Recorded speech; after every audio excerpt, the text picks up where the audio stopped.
Hello guys, welcome back to our channel. हमने पिछले महीने डिसोजा चौल माहिम पे एक वीडियो शेयर किया था। क्या आपने वो वीडियो देखा है? अगर नहीं देखा तो डिस्क्रिप्शन में दिए हुए लिंक पर जाके वो वीडियो देख लीजिए। इससे जुड़ी एक नई कहानी के बारे में आज की वीडियो में हम बात करेंगे। मुंबई के माहिम में स्थित एक पुरानी चौल है। इस चौल में रहने वाली हर फैमिली ने कभी न कभी अजीब चीजें महसूस की थी, लेकिन सब ने इसे अपनी किस्मत मानकर नजरअंदाज कर दिया। इसी चौल की एक गली में तीसरे माले पर रहने वाली चौहान फैमिली की 4 साल की बच्ची अंशिका हमेशा खुश रहती थी। पर उस दिन जो हुआ उसने पूरे चौल को दहला कर रख दिया। दिसंबर की रात थी, बाहर ठंडी हवा चल रही थी और पूरे चौल में खामोशी थी। अंशिका की माँ सीमा किचन में रात का खाना बना रही थी और उसके पापा टीवी देख रहे थे। तभी सीमा ने देखा कि अंशिका अपने कमरे में अकेले बैठी दीवार की तरफ देखकर मुस्कुरा रही थी। अंशु, क्या कर रही है बेटा? सीमा ने पूछा। मैं अपनी दोस्त के साथ खेल रही हूँ मम्मा, अंशिका ने जवाब दिया।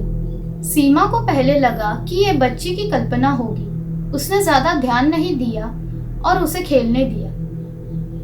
लेकिन जब कुछ देर बाद उसने कमरे में झांका तो अंशिका अकेली नहीं लग रही थी। कमरे में एक अजीब सी ठंडक थी, जैसे कोई अदृश्य चीज वहां मौजूद हो। रात के 11 बज रहे थे।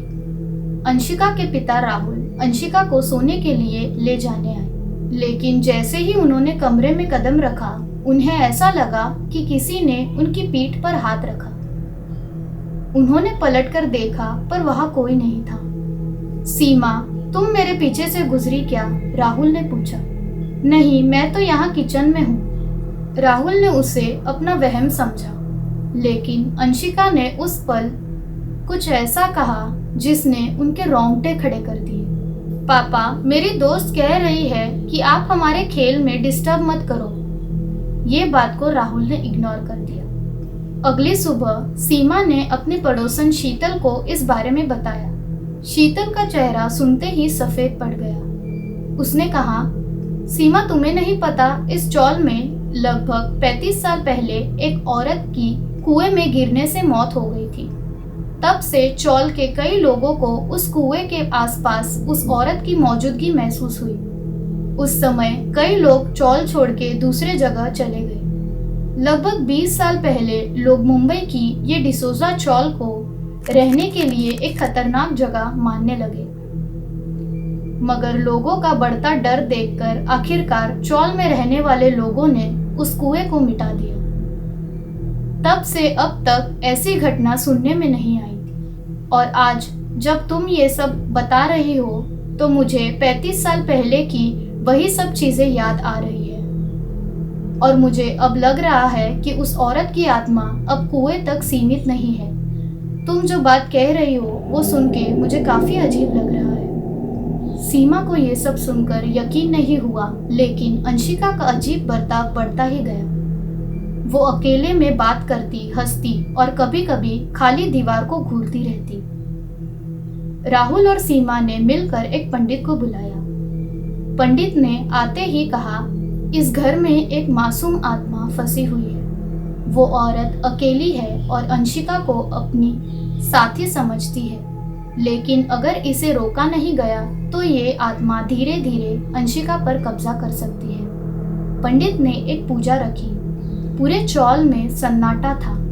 जैसे ही पूजा शुरू हुई, अंशिका अचानक जोर जोर से हंसने लगी। उसकी हंसी कमरे में गूंज रही थी और सबके दिलों में डर पैदा कर रही थी। अंशिका, क्या हुआ? सीमा ने चिल्लाते हुए पूछा। मेरी दोस्त कह रही है उसे यहाँ से जाने मत दो। पूजा खत्म होते ही कमरे की खिड़कियां अपने आप जोर से बंद हो गई। सबने एक ठंडी हवा का झोंका महसूस किया और फिर एक सन्नाटा। उस दिन के बाद अंशिका फिर से सामान्य हो गई। उसने कभी उस दोस्त का जिक्र नहीं किया, लेकिन सीमा और राहुल ने वो घर छोड़ दिया। पर कहते हैं उस चौल में आज भी लोग रात के समय वही औरत की हंसी सुनते हैं। वो औरत जो एक दोस्त की तलाश में भटक रही है। मुंबई की गलियां कहानियों से भरी पड़ी है, लेकिन हर कहानी का अंत हमेशा अच्छा नहीं होता। सो गाइज, आपको कैसी लगी ये हमारी आज की कहानी? अगर आप चाहते हो कि ऐसी स्टोरीज को आप मिस ना करो तो हमारी चैनल को सब्सक्राइब कीजिए। Thank you, good bye.